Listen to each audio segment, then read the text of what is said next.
अखिलेश यादव, मायावती, अखिलेश यादव चुनाव लड़ चुके हैं, तब तो कोई खास कमाल हुआ नहीं। इस बार कैसे कमाल हो जाएगा? एक चुनाव हुआ था, उसमें भारतीय जनता पार्टी के 2 लोग जीते थे। जी। माननीय अटल बिहारी वाजपेयी जी का भी जमानत जब्त हो गया था, माननीय आडवाणी जी भी हार गए थे। हम्म।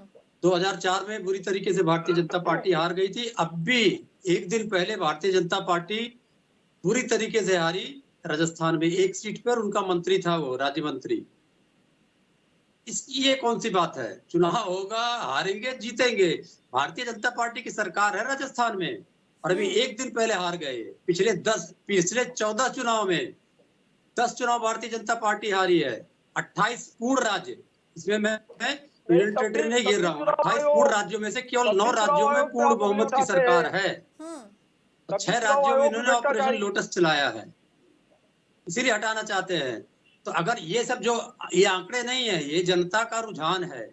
जो जनता का रुझान एक दिन पहले आया, पिछले 14 चुनाव में आया, 28 राज्यों के चुनाव में आया। अगर आप उसको नहीं मानने के लिए तैयार है, हमको आरोपित करने से अपने गठबंधन पे कुछ मत बोलिए, अपने पार्टी में कुछ मत बोलिए, क्योंकि आप बाहर कर दिए जाइएगा। आपको लोक भवन और सचिवालय में घुसने नहीं दिया जाएगा। अगर आपकी इच्छा इतनी है तो आप स्वतंत्र हैं, स्वतंत्रता दी गई है आर्टिकल 17 में, आप बोलिए। लेकिन जो जनता के रुझान है उनसे आप नहीं निपट सकते हैं। अभी एक दिन पहले भी आया और बाकी सब हमने गिना दिया।